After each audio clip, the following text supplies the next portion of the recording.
Цар тахал геополитикийн асуудлаас үүдэн улс орнуудын эдийн засгийн нөхцөл байдал өөрчлөгдөж байна. Үүнтэй холбоотойгоор улс орнууд өөрсдийн шийдлээ эрэлхийлж байгаа юм. Тэгвэл Монгол улс эдийн засгийн хэдийн төлбөө тодорхойлох зорилгоор Монголын эдийн засгийн чуулганыг шинэ сэргэлт урандор төрийн ордонд зохион байгуулж эхэллээ.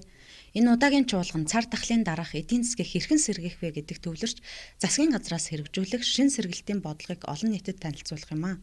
Шинэ сэргэлтийн бодлого нь Монгол улсын эдийн засгийн хараад бус бие даасан байдлыг бэхжүүлэх, улмаар хөгжлийн бодлогыг үр дүнтэй хэрэгжүүлэх, дунд хугацааны зорилттой хөтөлбөр гэдгээрээ онцлогтой юм а. Дээрх бодлогыг хэрэгжүүлснээр урт хугацаанд эдийн засгийн өсөлт дунджаар 6% хадгалагдаж, нэг хүнд ногдох үндэсний орлого 2 дахин нэмэгдэн, ажиллах хүчний оролцооны түвшин 65% төрнө гэдгийг Монгол улсын ерөнхий сайд оюутны чуулганы нээлтийн үеэр онцлсан юм. За цар тахал болон геополитикийн хямралт нөхцөл байдлаас үүдэж ачаа тээврийн гацалт. За Монгол улсын хувьд бол инфляц 14.2% хүрсэн. За инфляцийн 50%-ийг эзэлдэг одоо шатхуун за мах гурилны үн дээр одоо Монгол улсын засгийн газраас бас тийм бодлогын арга хэмжээнүүд авах зүйтэй юм а гэж үзэж байгаа. За өнөөдөр бид нар яагаад эдийн засгийн форумыг шинэ сэргэлтийн бодлого гэдэг нэртэй хийх зүйтэй гэж одоо эдийн засгийн форумын удирдах зөвлөлийн гишүүдтэй үздсэн бэ гэхээр Монгол улс 50 он хүртэл бид нар 30 жилийн ийм одоо хөгжлийн концепц буюу Монгол улсын урт хугацааны хөгжлийн бодлогыг бол дэвшүүлсэн. За энэс эхний 10 жилд нь бид нар юу хийх вэ гэдгийг тодорхойлсон. Нэг үгээр хэлбэл 2050 оны Монгол улсын дэвшүүлсэн зорилгонд хүрэхийн тулд бид нар 6 зүйлийг яалтчгүй шийдэхээс өөр ямар ч гарцгүй гэдгийг одоо бидний хувьд бол судлаачтай хамтарч гаргасан. За энэ бол одоо бомб, тэрчим хүч, аж үйлдвэр, хот хөдөөгийн сэргэлт, ногоон хөгжил, төрийн бүтээмжийн сэргэлт гэдэг ийм 6 асуудлыг зайлшгүй авч үзэх ийм одоо шаардлага байна гэж үздсэн. За хязгаарлах хүчин зүйл гэж бидний хувьд яриад байна. Энэ маань Монгол улс далаад гарцгүй учраас экспортын 90% нь 3 бомбтоос, импортын 90% нь 2 бомбтоос хамаарч байгаа. Тийм учраас энэ бол тээвэр логистик дээр манайх асар тийм сул талтай байгаа гэж ойлгож байна. За эрчим хүчин дээр дулааны станцуудын одоо ихэнх нь бас ачааллаа даахаа болсон ийм нөхцөл байдалтай байж байгаа. За нэг хүнд ногдох газар нутгийн хэмжээгээр Монгол улс дэлхийд нэгт ордог ч гэсэн газар нутгийн 0.3% хүн амын бараг 50% амьдарч байгаа нь өөрөө хот хөдөөгийн хэтэрхий тэнцвэргүй ийм нөхцөл байдлыг бий болгож байгаа. За мөн одоо авилгалын индекс, за мөн одоо энэ цөлжиж байгаа нөхцөл байдал зэрэг олон асуудлууд биднэрт бол одоо хөгжлийг боомлж хязгаарлаж байгаа ийм одоо хүчин зүйлүүд байгаамаа гэдгийг бас хэлхэн зүйтэй.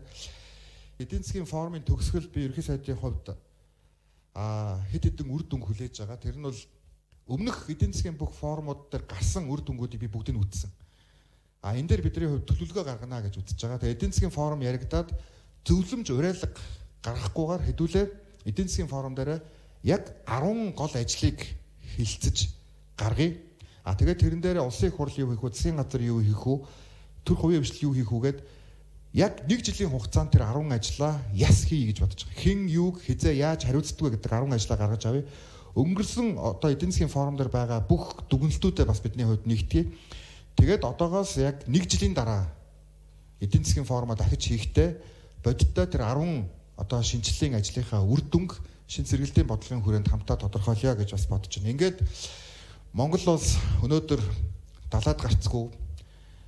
Гэхдээ Монгол улсын одоо оюун санаа хизээч одоо майнд локд байгаагүй, байхчгүй. Тийм учраас нийт хүн амынх нь бараг 60-аас 70 орчим хувь маш их одоо тийм оюунлаг шин залуу үеийн иргэдтэй ийм улс Монгол улсын хувьд одоо Төв Азийн цээжинд ардчилсан улс 2 том хөршийн дунд далаад гарцгүй байдаг ч гэсэн бидний хувьд одоо олон бас өсрөнгөө хөгжих бас ийм боломжтой ийм улс. Тийм учраас хэдийгээр өнөөдөр геополитикийн цар тахлын нэг амаргүй үед экспорт хаагдсан ийм үед байгаа ч гэсэн Монгол улсын эдийн засаг богино хугацаанд одоо тэлэх ийм өргөн боломжтой төлөвлөлтүүд засгийн газраас хийгдсэн. Монгол улсын төр засаг туйлын идэвхтэй ажиллаж байгаа шүү гэдэг би өнөөдөр энд хорон цугларсан эрхэм хүндэд, хувийн хвшлийнхэн та бүхэнд, эрхэм хүндэд хөрөнгө оруулагчид та бүхэнд бас илэрхийлэхийг хүсэж байна.